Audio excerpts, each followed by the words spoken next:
Man, Rooster, it's got to be 5 o'clock somewhere.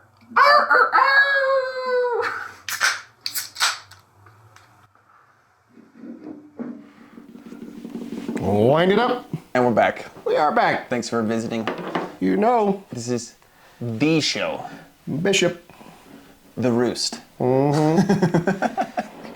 Yeah, there's just, Refills. yeah, we definitely got the refills going. There's just been too much going on in the last 5 months, and you know, we're in an election year, and it has just gotten completely out of control. Oh yeah.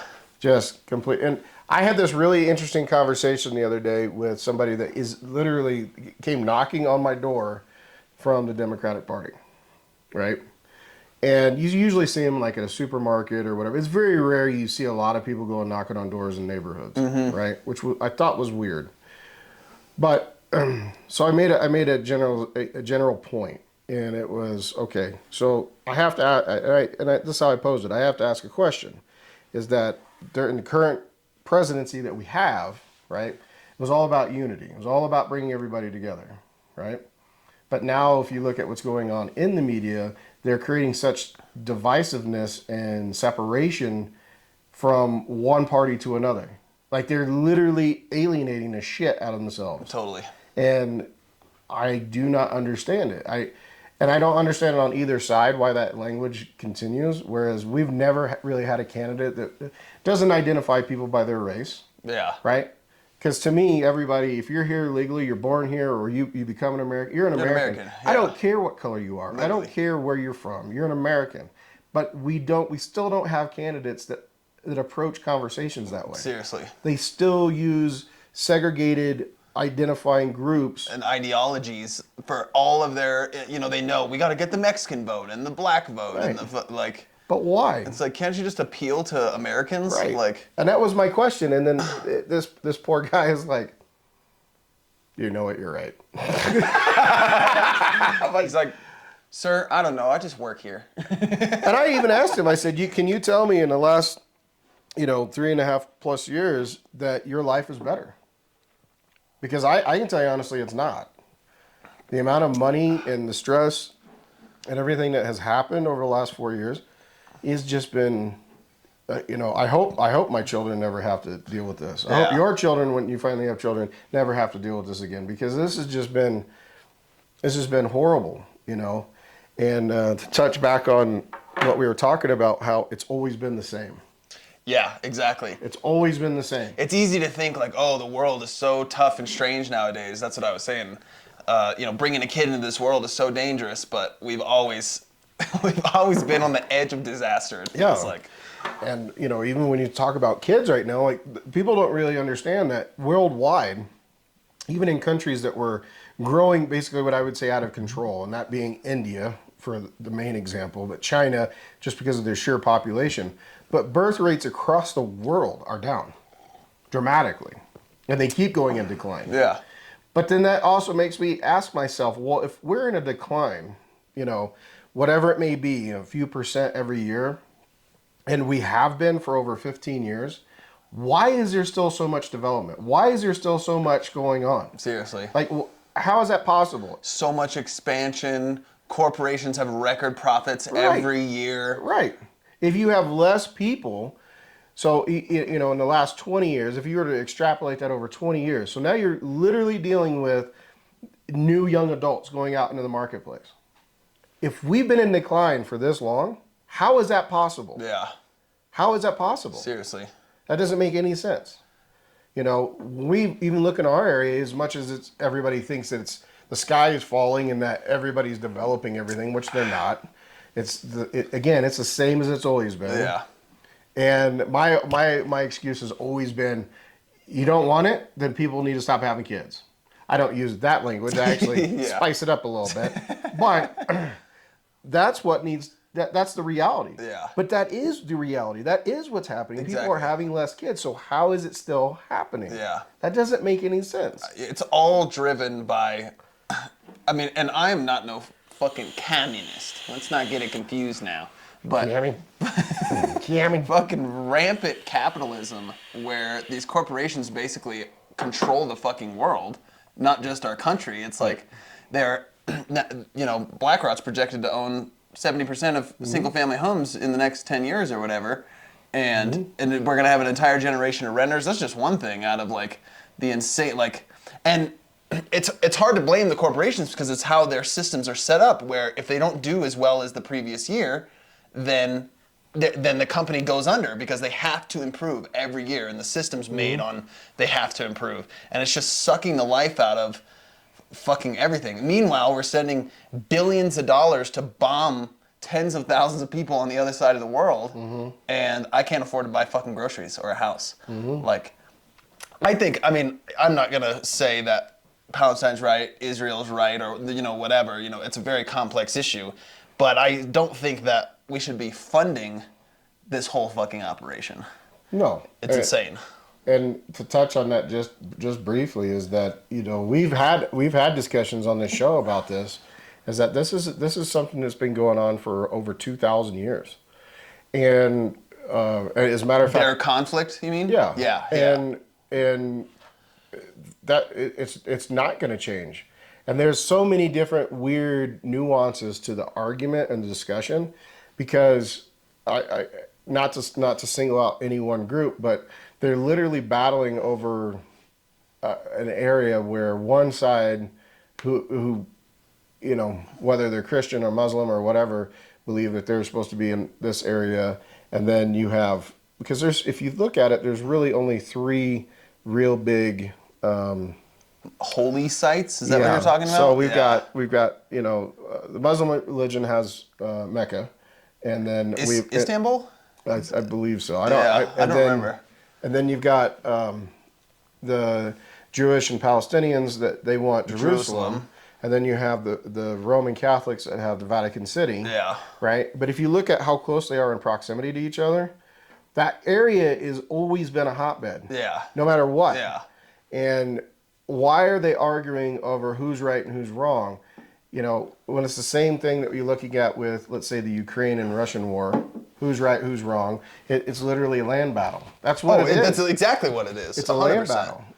But nobody talks about all the conflicts that are going on in Africa right now, where there's mass genocide that's happening. You have outside countries that are funding different factions. Nobody's talking about that.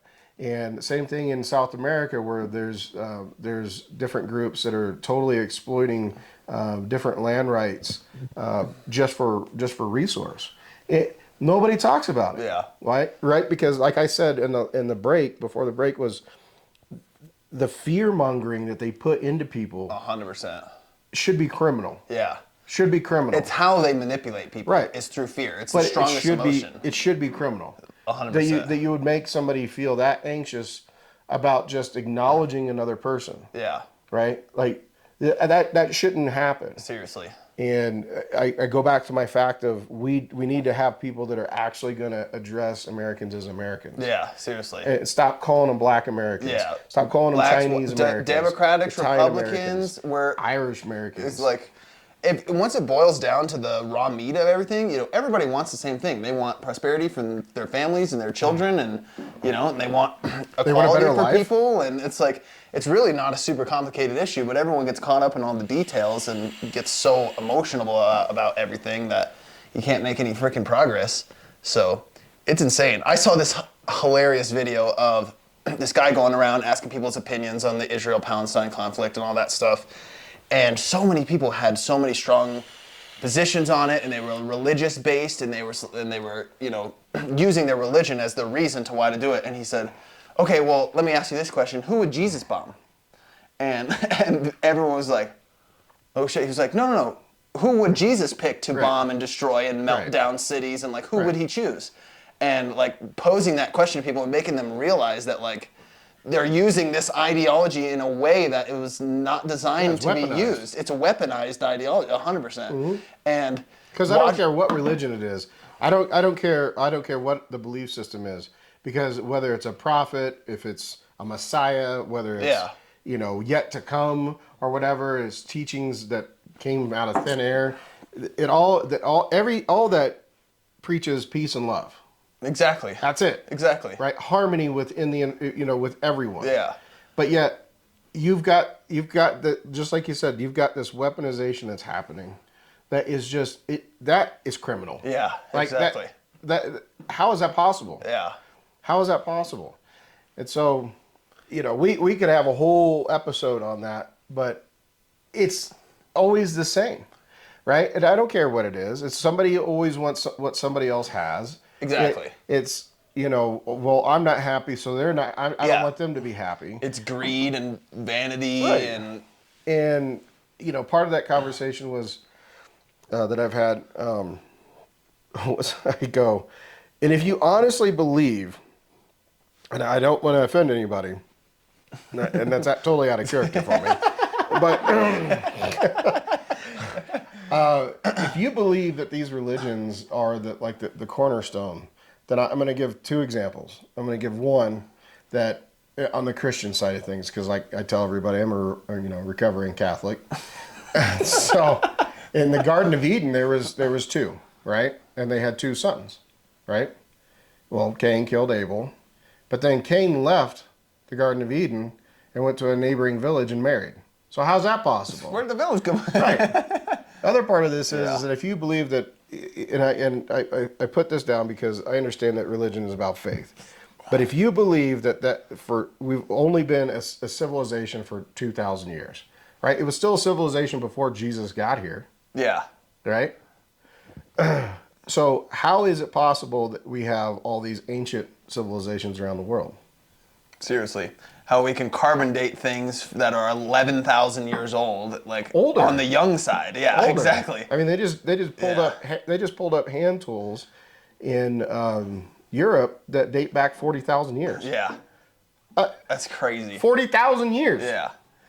And that's the whole thing. I mean, faith can be weaponized because people go, no, you just had to have faith. You got to put on the blinders, and that isn't real because it doesn't match people who refuse to look beyond the words on the page and for the meaning underneath of we all want to prosper and live and have great lives, and that's what the point of every religion boils down to that. Like you said, it's everybody just. It's all about peace and harmony, but we're flawed beings. That is the problem. Is underneath it all, we are flawed beings trying to use that as a guide, and we've got.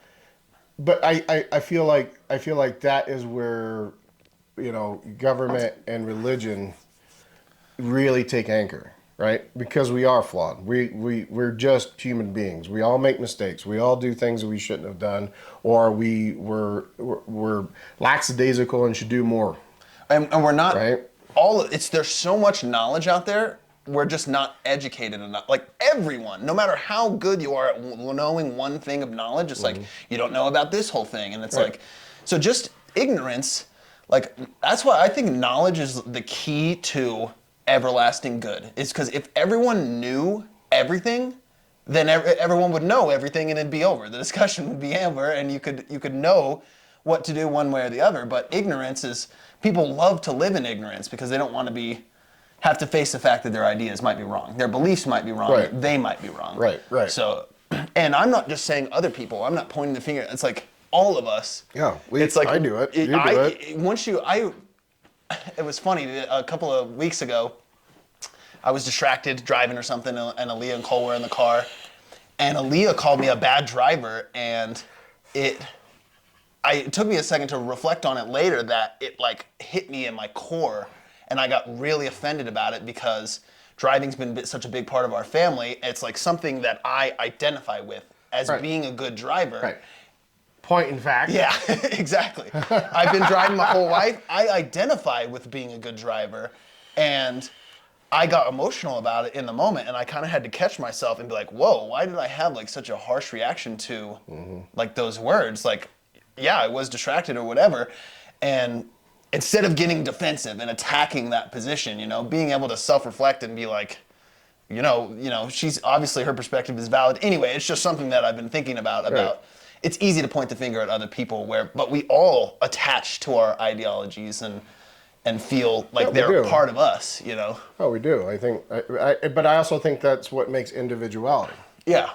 Right? That's what separates you from me and me from you and everybody else we know, is because there are things that I believe or I know and I do, and that you look at and you respect. There's things that you do and you believe and you do and I respect.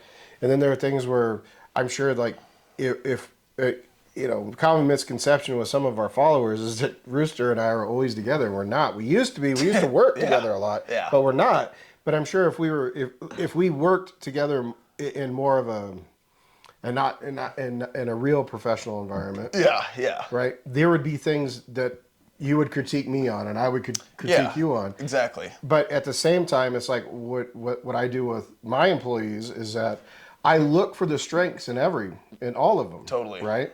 And then I often have conversations where I have one of my employees come back and say, well, this person's not doing this. Well, okay, you're right. But let me ask you a question. Do you do what that person does? No.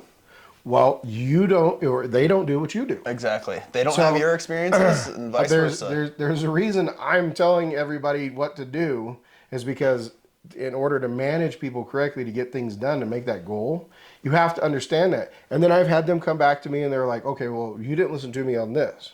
You didn't, and this has only been in the last year because I've had a lot of personal reflection with my own personal health. Yeah. And I'm looking at what's going on, and I go, and it kind of is like it's a light bulb moment. Yeah, and I'm like, holy shit. You're right. I didn't reflect on that. But I listened to him, and I'm like, okay, I appreciate your input. We'll have a discussion later on. I'll take a minute and I'll digest it, and then I'll go back.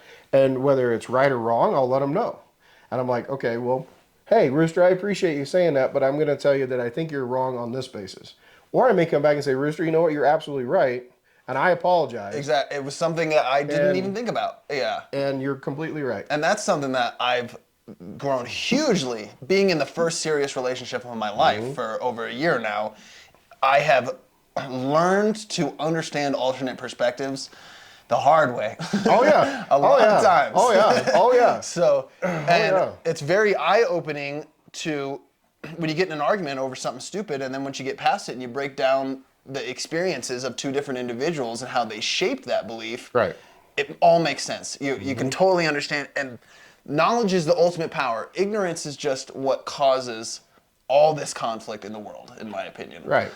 And I think that's where that statement comes from, is ignorance is bliss, because you're not aware of the impact on other people. Exactly. You don't have to deal with any other consequences or any other troubles. It's like you get to just live in your little peaceful Garden of Eden. But I will say this. I will say this on a personal note, is that when you're out and about and dealing, especially this time of year, we talked about it's an election year, and you're gonna see the ads. The ads are really gonna start rolling hard and heavy within this next month.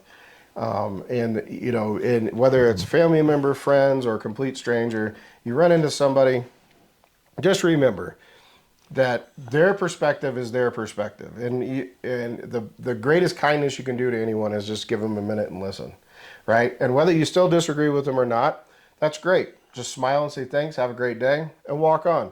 Because I have adopted that over the last year, and I've done some other shifts in my life that of things that I had to reprioritize. I had to relook at how things were going, and I looked at it and I was like, I needed to be more open to understanding that dialogue with whoever it may be. Yeah. And I can tell you honestly that my blood pressure went down, my stress levels went down. Yeah. I mean, they might spike in the moment. Maybe I get a little angry, but then I realize and I kind of have a real conversation, and then I'm like, I am closer to being an AARP member than I am looking at my first drink at a bar. Yeah. Okay, but I realize all those years of all that anxiety and aggression, right? Because I'm right. Exactly. I'm the one that did this. I'm doing this because I'm going to make it happen.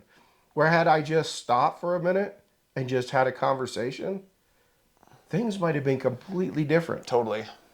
And I can't, and that's the thing I regret right now is all the missed opportunities. Yeah. Because I was to closed-minded. learn and grow and help other people grow. It's like being willing to, and realizing for me that my emotions aren't me has been huge. Like being like, when I get angry and something happens, and realizing that I'm the observer behind the emotions, and that like my body reacted that way because of my beliefs and systems and whatnot, that's not actually me. like you can analyze it for what it is, which is just an emotion, which is caused by your beliefs, which can be expanded by experience. So, not to go on an insane tangent, but but I feel like and for me as a father, I've missed a lot with my own children, because as a parent you're always on the guard, right? Yeah. You want them safe, you want them protected, you want to show them the right way that you think is your way is the right way. exactly. But maybe it's not. And granted, it's like you have 40 years more experience than any of them, so it's like in a lot of ways you probably are right, but that doesn't mean that they're still not a person with their own beliefs and their own views, and validating that and giving them credit for the way that they think and their perspective is just as important. So Yep. We need a refill. we do need some more beer, so But we'll be right back. We'll see you in a few. see you in a few. That does it for today's video, guys. Thanks for watching. Be sure to leave a like and subscribe to, that show.